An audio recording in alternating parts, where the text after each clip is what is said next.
Hello, beautifuls, вы на канале Twinkie Time. Я продолжаю наконец-то записывать эту игру. Я про нее не забыла. У меня просто было очень-очень много разных игр. У меня до сих пор есть некоторые игры, демки, которые я не выложила, которые мы проходили с моей сестрой. Я не знаю, просто так как-то получилось.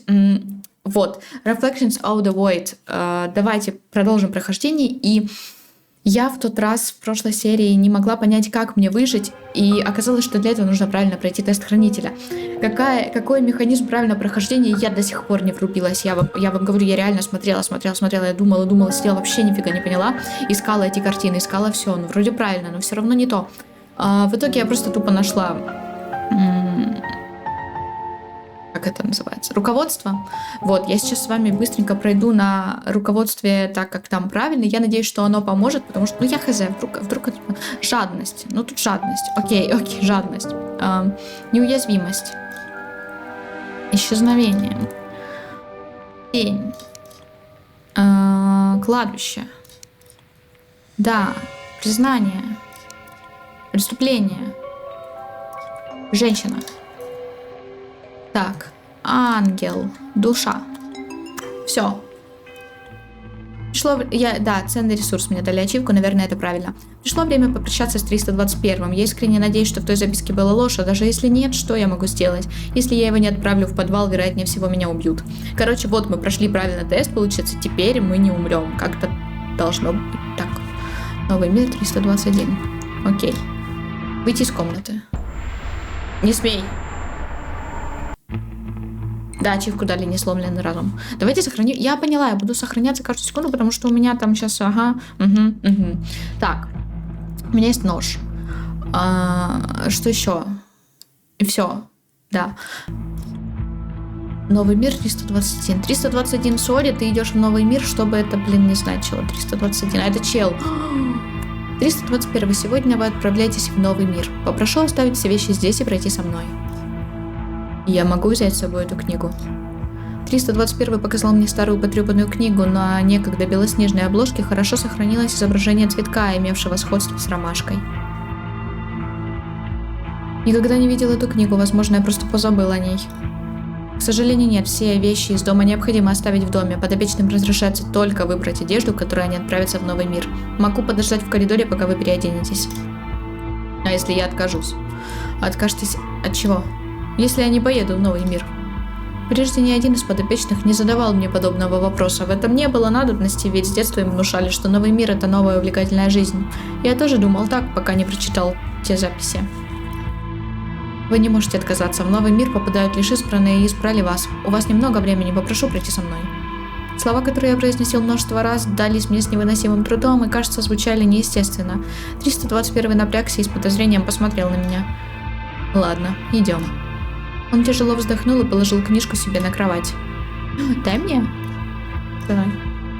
321 шел медленно позади меня. Он так долго не выходил из своей комнаты, что не смог остановить взгляд на чем-то одном.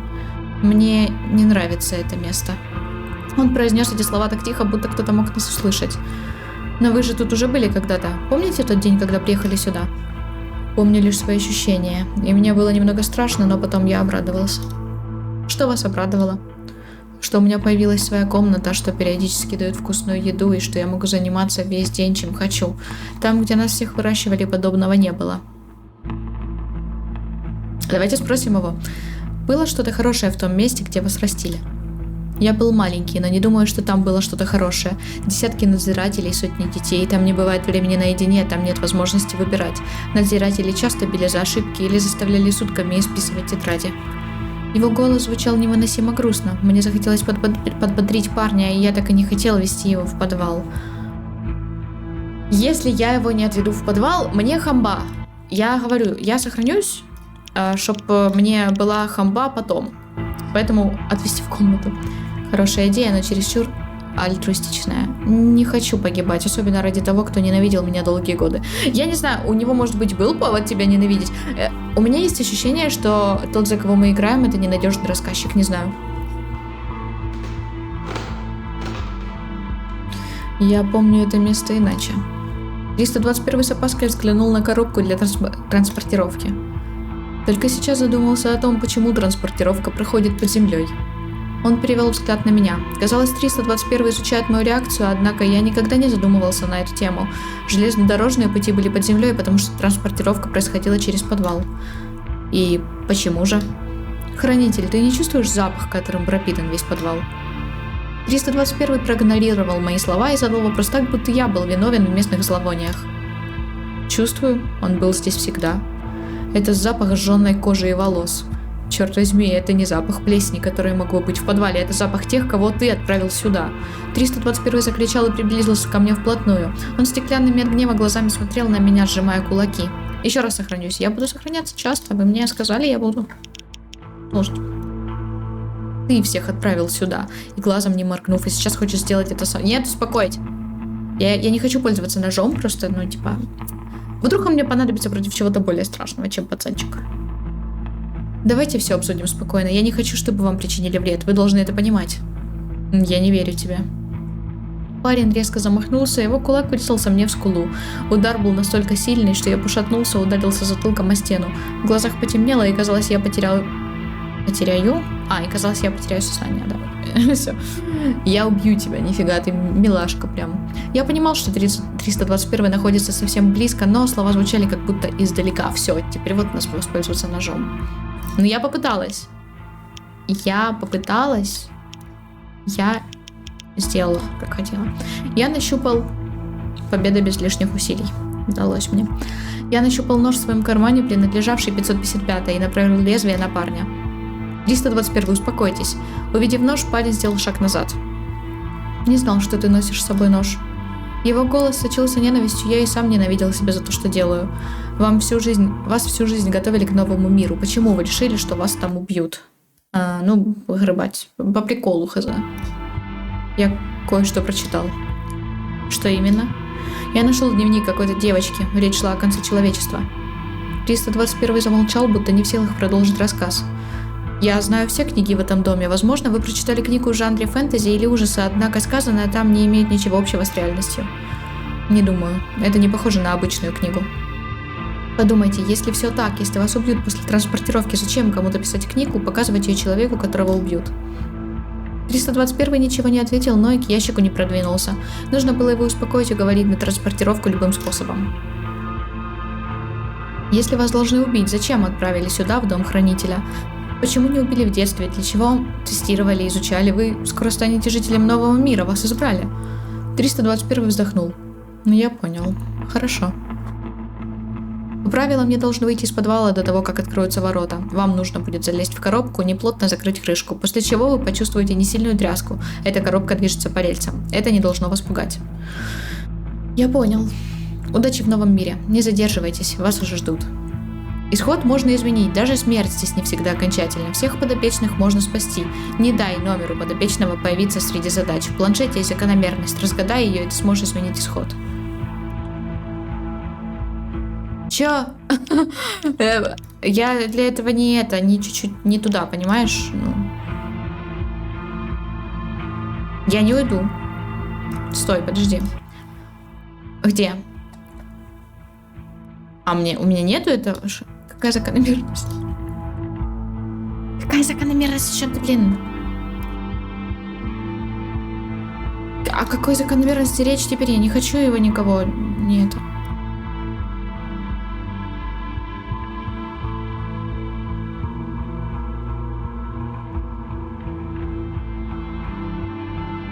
О чем речь?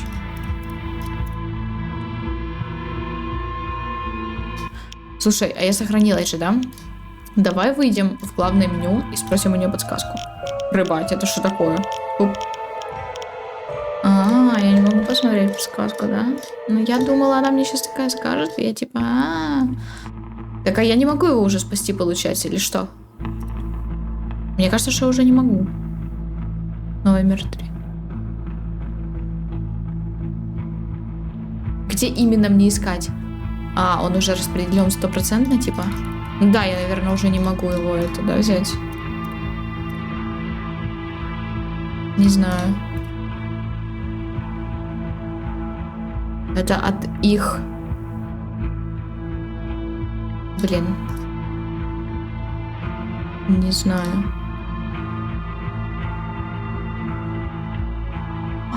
А ну стой, может это зависит от вот этого какого-то... А какой смысл?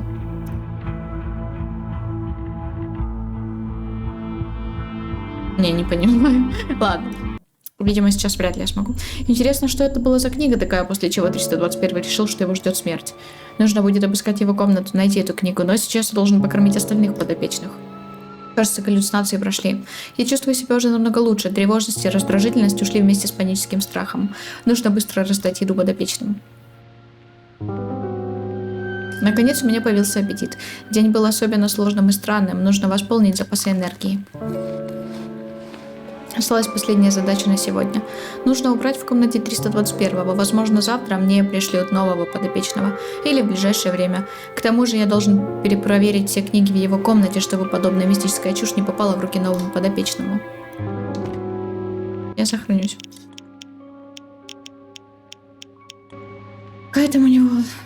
200... Какая у него комната? Число 21. Я не могу тут осмотреться. Может, он хотел забрать с собой эту книгу как некую аргументацию своих страхов и нежелания отправляться в новый мир? Странно, эту обложку я точно не видел среди местных книг. Где 321 ее нашел?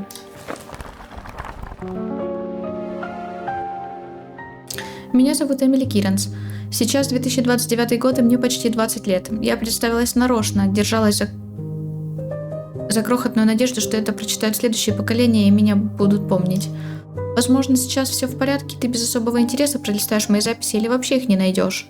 Но если же ты все же нашел, и даже если все в порядке, хотя я в этом сомневаюсь, прошу тебя, прочитай мою историю, и если будет такая возможность, обнародуй ее. У родителей было 2 дома, именно поэтому у меня есть возможность рассказать миру о произошедшем.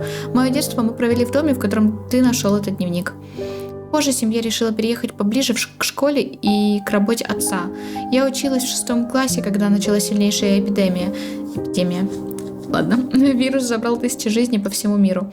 Но я тогда не особо переживала. Среди моих знакомых никто не погиб, поэтому вирус был для меня не более чем страшной сказкой. Границы перекрывали места большого скопления людей, вроде ресторанов, кинотеатров, учебных заведений, и закрывали на неопределенный срок. Вскоре изобрели вакцину от страшной болезни. И вакцинацию сделали принудительной. Первый человек из моих знакомых умер после проклятой вакцинации. В школе ему стало плохо, а на следующий день учитель сказал, что он скончался в больнице. Антиваксеры сейчас там, наверное, в шоке.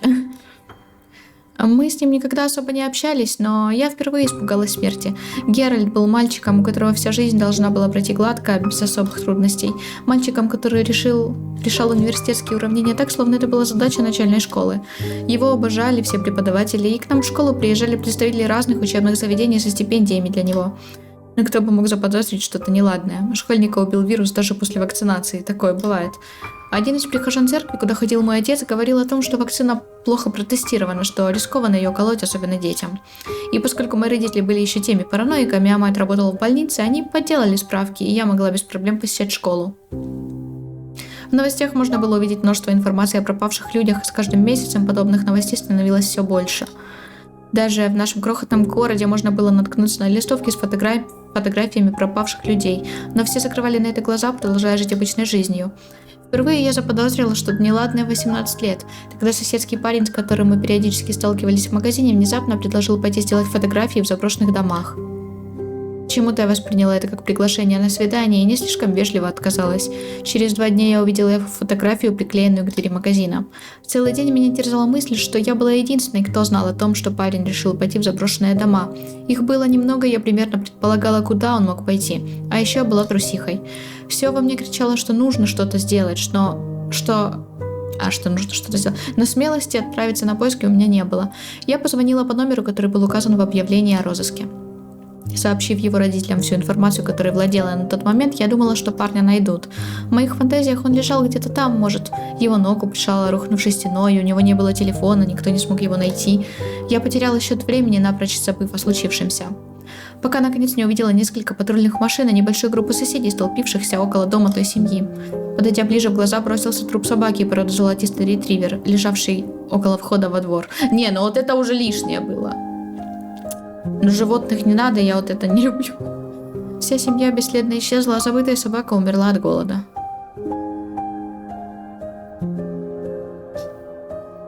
Я хотела сообщить полиции, что сказала этим людям поискать в заброшенных домах. Хотела, но Не стало. Меня остановил дурацкий голос в голове. Это же полиция, они сами разберутся. Позже я рассказала о случившемся маме. Она велела не думать об этом и не ходить в подобные места, дескать, ни к чему хорошему это не приведет. Вспоминая это, меня терзают сомнения. Могло бы измениться хоть что-то, если бы полицейские узнали, где и почему пропадают люди. Очевидно, что нет.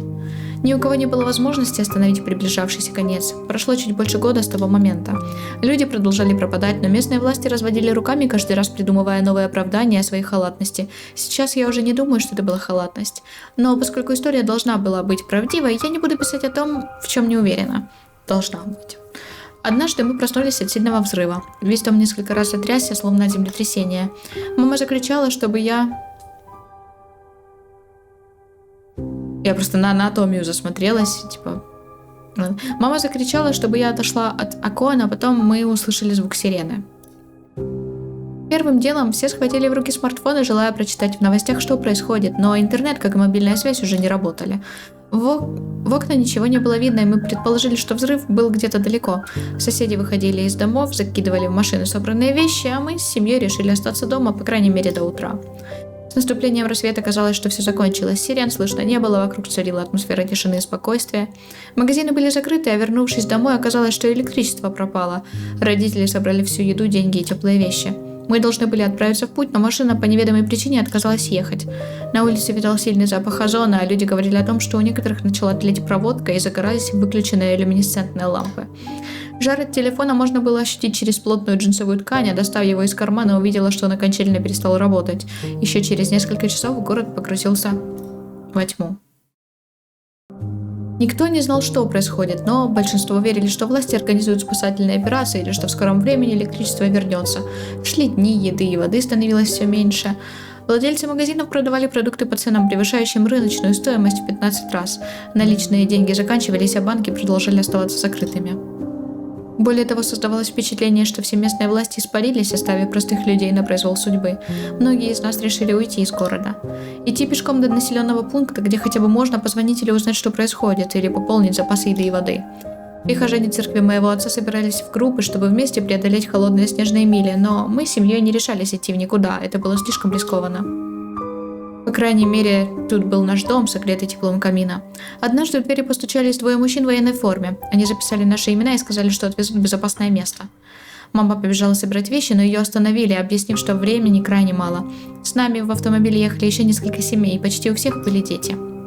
Самой младшей девочке было 9 лет. Ее звали Роза. Но о ней я расскажу немного позже. Машина остановилась около фермы по периметру, окруженной военными. Пока водитель проводил инструктаж, я заметила толпу около деревянного ограждения. Они спорили, не хотели заходить, требовали показать документы. Не знаю, что было дальше, мое внимание было сконцентрировано на том, что говорил водитель машины, а не на происходящем снаружи. Никто не заподозрил ничего странного.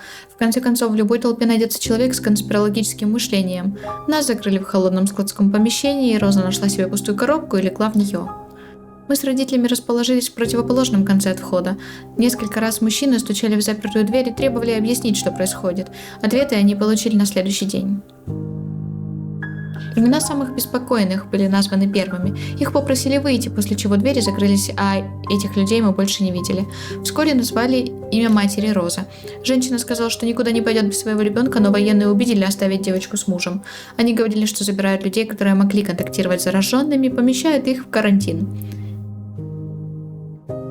Еще долгое время мы провели в заперти. Раз в день нам приносили воду и еду, и с каждым приходом военных запертые люди становились все более агрессивными. Однажды они попытались выбраться на свободу, но их попытки были быстро остановлены громким выстрелом вверх. Холодным зимним вечером военные пришли за мной и Розой. Родители не позволили нам выйти, они стали требовать объяснений. Спор слишком затянулся, и когда у военных закончилось терпение, они достали оружие. Я попросила родителей не переживать и успокоила отца Розы, сказав, что присмотрю за ней. Девочка взяла меня за руку, и я ощутила дрожь в ее холодных маленьких пальчиках. Че, настолько холодных? Ей сколько лет? То есть, настолько маленьких, извиняюсь. Какая-то будто бы новорожденная рука, я не знаю. Мужчины молча вели в сторону границы города, в то место, куда я отправила своих пропавших соседей. Около разрушенных старых зданий натянули металлический забор с колючей проволокой. Нас и еще 5 людей отправили ждать своей очереди среди треснувших стен и груд мусора. В воздухе ощущался едкий запах жженых волос и кожи. В свете полной луны можно было увидеть дым, поднимающийся с противоположной стороны дома. Держа Розу за руку, я решила попробовать забраться по разрушенной стене, чтобы рассмотреть источник дыма. Роза дернула меня за руку и сказала, что нужно вернуться к остальным, что скоро нас позовут. Если нас позовут, мы никогда не увидим своих близких, так я ответила девочке в тот момент. Я не верила военным, хотя бы потому, что они лгали насчет карантина. Если бы их слова были правдой, мою маму у врача забрали бы одной из первых. Врачиню, то есть. Хорошо. А это вот эта вот Женя, которая ведет рассказ, это не может быть случайно вот та, имя которой я не помню, с темными длинными волосами, которая последняя приехала? Из щели в разбитой временем стене открывался вид на луг, по крайней мере на то, что осталось от луга, который теперь был испрощен огромными дырами, в конца которых видно не было. Роза нервно заерзала и дернула меня за руку, когда увидела столь странную картину. «Мне это не нравится, пошли к остальным», — сказала девочка, но я не оторвала взгляда от странных кратеров. Девочка попыталась вырваться, но я лишь сильнее сжала ее руку, не позволяя отойти. В одном из кратеров даже во тьме можно было разглядеть движение. Длинные руки цеплялись за бетонные стены, вскоре оттуда выползло нечто, не принадлежавшее этому миру. Высокое, чересчур худощавое тело напоминало дерево. Каждый отросток был по-своему уникальный, длинный, изящный. Крупные мышцы, словно корни, обвивали изогнутые крепкие ноги. Существо подошло к одному из военных и начало перебирать в воздухе длинными изогнутыми пальцами. Тьму разрезал негромкий голос. Я не сразу поняла, кому он принадлежал. И ужаснулась от осознания, что существо общалось на нашем языке. Из-за сильного ветра мне удалось разобрать лишь несколько слов: еда, голодные, запасы. Мужчина ушел, и существо осталось на месте. Оно стояло неподвижно, будто правда была деревом, пока к нему не подошли еще 3.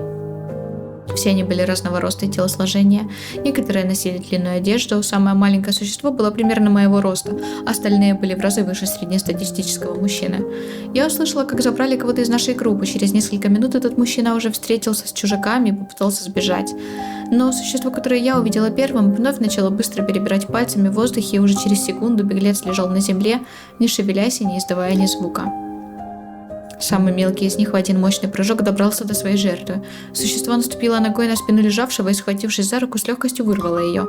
Роза взвизгнула, а я поспешно закрыла рот рукой девочки, жестом приказав, чтобы она не шумела. Когда перевела взгляд на существ, увидела, что те возвращались к себе в норы, волоча по земле труп мужчины. Военного они не тронули, ведь именно он приводил еду. Мысли беспорядочно блуждали, не находя нужный ответ. Я подумала, что это просто сон. Инопланетяне убивают людей, говорят на нашем языке, а люди помогают им. Ну, какой в этом смысл? Почему солдат помогал им? Уверена, если бы я посмела поинтересоваться подобным, мужчина пристрелил бы меня в ту же секунду. Я начала искать выход из заброшенного здания. Такой, чтобы не столкнуться с существами и солдатами. Роза убеждала меня рассказать все оставшимся людям, но я ее не послушала. Инопланетяне одним взмахом руки убили того мужчину. Они не стреляли, ничего будто и не происходило. Казалось, что он просто бежал, упал и больше не встал. Если существа такое могут сделать со всеми, то количество мы никогда их не одолеем. Следующим забрали мальчика лет 15, а он, как и Роза, был один. Ничего не подозревающий подросток слепо пошел на смерть, а ведь это могла быть я. Людей забирали примерно каждые 20-30 минут. Вооруженные солдаты охраняли периметр со всех сторон, кроме той, что выводила на норы инопланетян. Короче, мы тут этих детей выращиваем, кормим их, чтобы они вот подросли, поднаелись, да, чтобы они вот нормально себя ощущали, не были никакие проблемные.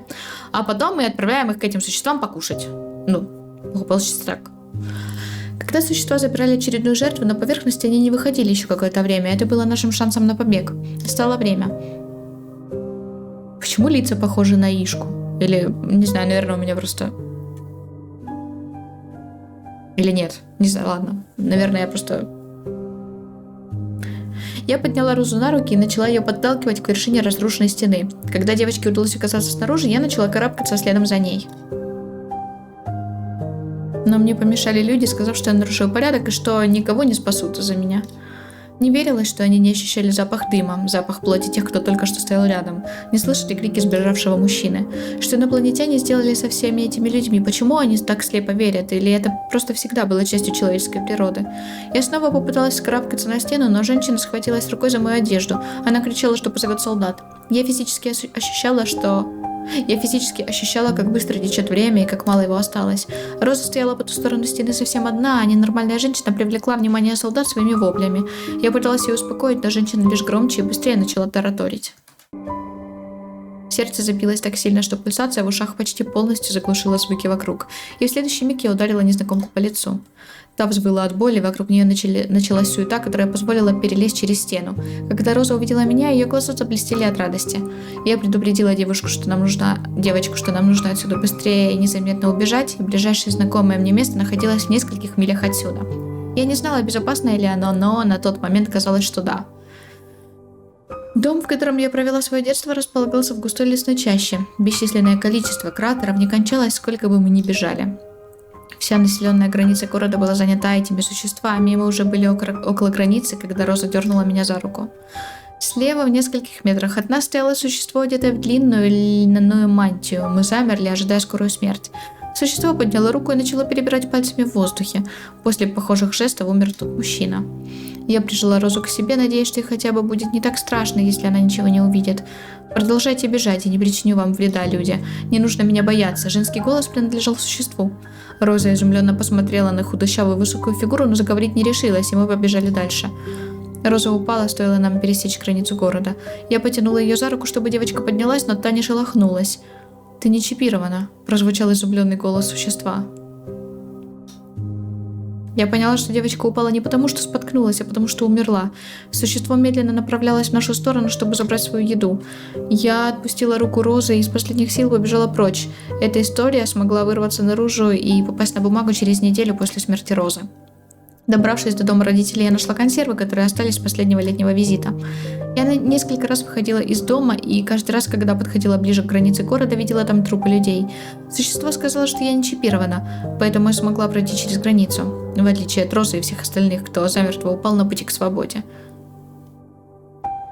Так, то есть вот эти существа, по сути, они не трогают их, людей, да, только тех, кто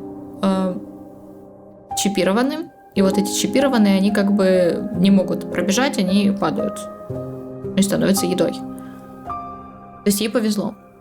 Вопрос в том, кто, зачем и почему чипировали их. Ну, видимо, власти, скорее всего. Для какой цели? Просто чтоб зачем? Договоренность? Тогда почему? Не знаю. Еда подходит к концу, и мне не удалось найти поблизости ничего съестного. На улицу я больше не выйду. Норы существ начали появляться там, где раньше их не было, и, видимо, ситуация только ухудшается, и никто не собирается нас спасать. Так, тени воспоминаний, ачивка. Как эта вещь попала в дом? Кто ее принес? Я пролистывал неоднократно все книги в этом доме, но ничего подобного не видел. Интересно, насколько вообще принципиально важно, что мы играем за мужчину? Могу ли я, господи... У меня волосы чешут лицо. Что я хотела сказать?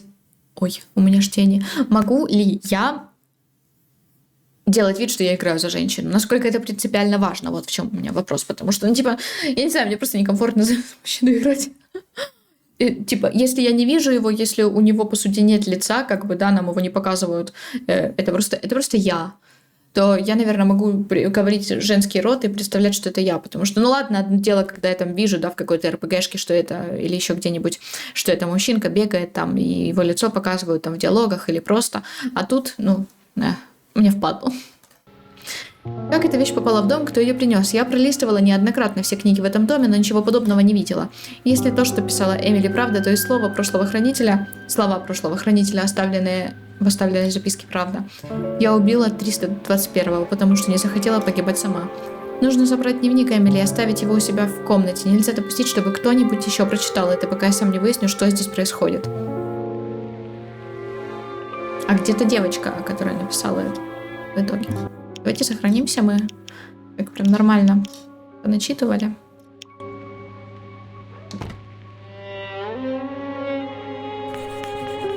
Пусто. Никакого мне 321. Что там у меня за задача?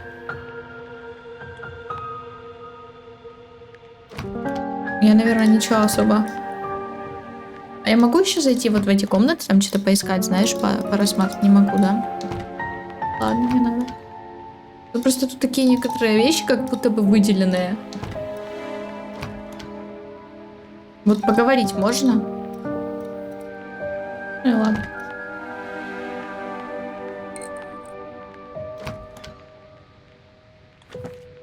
Я бы прямо сейчас отправился в лес, чтобы найти записи прошлого хранителя, чтобы получить больше ответов на все свои вопросы. И, возможно, информацию о том, как мне сбежать отсюда. Но после событий прошлой ночи и сегодняшнего дня я не готов покидать стены этого дома. По крайней мере, сейчас. Надеюсь, завтра я наберусь смелости выйти в лес снова. Жаль, а я хотела. О, как! Грыбать. А что это у нас тут? Это то, как это началось, да? Или это кто?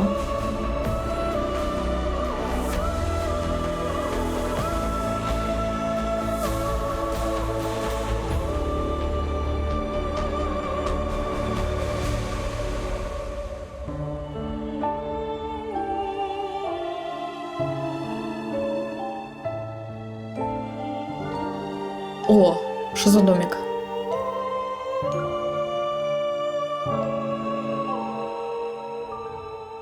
Или это наш домик?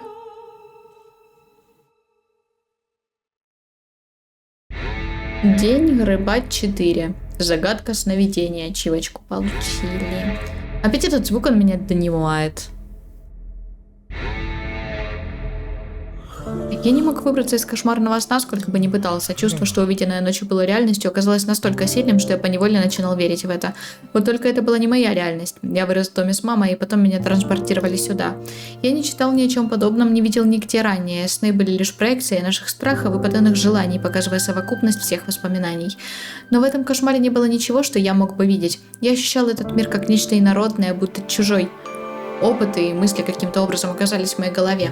Мультивселенная. Или нет? Надеюсь, я не схожу с ума от бесконечной рутины и всепоглощающего одиночества. В смысле одиночества? Тут куча народа. Гонишь. Я должен убедиться в подлинности слов из записки прошлого хранителя. Нужно отправиться в лес, чтобы найти его запись. Вот. Еще раз. Сохранюсь, чтобы отправиться в лес. Потому что я хочу отправиться в лес сейчас. А что, если я буду отсутствовать лишь слишком долго? В списке задач есть сбор крови. Очевидно, что пробирку с кровью они получают в течение нескольких секунд после отправки из комнаты телепортации. Если заметят, что я этого не сделаю, возможно, наказание настигнет меня мгновенно. Я хочу сейчас. Это изменит сюжет. Ура! Но я сохранена. Мне все равно, я сохранена. Грыбать, слышь? А чё? Система наблюдения за хранителями построена на непрерывной передаче данных с их планшетов. Устройство фиксирует местоположение, записывает весь аудиопоток.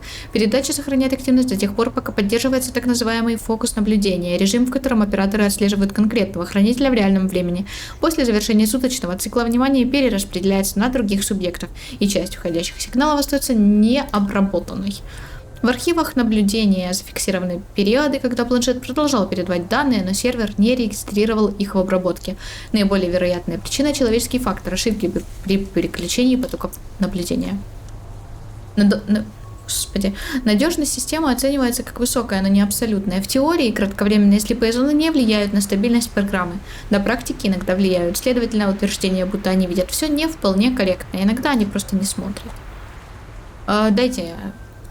Верните. Значит, потомчики. Попозжечки. Нужно быстрее закончить со всеми задачами, чтобы выйти в лес до темноты. Так, уборка комнат всем. Иду убирать. И идем убирать все комнатки. Это вообще что? А, да, еда. Борка. Спасибо, что стараетесь. Так, мне нравится, как-то в комнате чисто. Не нужно меня благодарить. Я просто выполняю свою работу. Я понимаю, хранитель, уважаю вашу работу. Кстати, вы слышали, как та девушка поет ночью? Ваша соседка? Вообще-то нет. 454-я переминалась ноги на ногу, явно нервничая. Простите меня, я выглянула в коридор и услышала, как она поет. Звук был из комнаты, куда вы заселили новенькую. Я вас понял. Попрошу ее быть потише, извините за неудобство. Нет. 454-я быстро замотала головой. Не говорите ей ничего, пожалуйста. Не хочу, чтобы она знала, что я подслушивала, как она поет. Просто это было так красиво. 454 с грустью вздохнула. Я совсем не помню свою маму. Знаю, что она всех выращивает в инкубаторе, но мне часто снятся сны про ту женщину. Она первая взяла меня на руки, когда только родилась. Эти сны такие четкие, будто это правда было со мной. Я помню, как ее длинные шелковистые волосы падали на мою кожу, и как я проводила по ним пальцами, наслаждаясь текстурой. И она пела точно так же, как поет эта девушка. У вас сохранилось только это воспоминание о том месте? Нет, я многое помню. Детей, которые жили вместе со мной, нашу маму. Голос 454 пропитался тоской, но девочка все равно выдавила из себя улыбку. Когда я получила номер 454, моя жизнь здорово ухудшилась. Дети издевались надо мной, однажды даже избили. Никто из взрослых не говорил нам, что означает этот номер, но мы замечали, что самые глупые и больные — единицы. Несложно было предположить, что номер, приближенный к 5, лучше единиц. Вас избили из-за номера? 454 пожала плечами. И да, и нет. Мои братья и сестры наверняка чувствовали себя неполноценно рядом со мной, а я частенько пыталась похвастаться своим номером. Вот и напоролась. Раньше думала, что виноваты они, что они плохие, а сейчас мне их жаль. Я бы не хотела с самого детства считать себя неполноценной, единицей. Думаю, жизнь внезапно медленно поливает зерно злости, которое потом вырастает в огромное дерево, желающее прибить своими ветками всех, кто встанет под ним.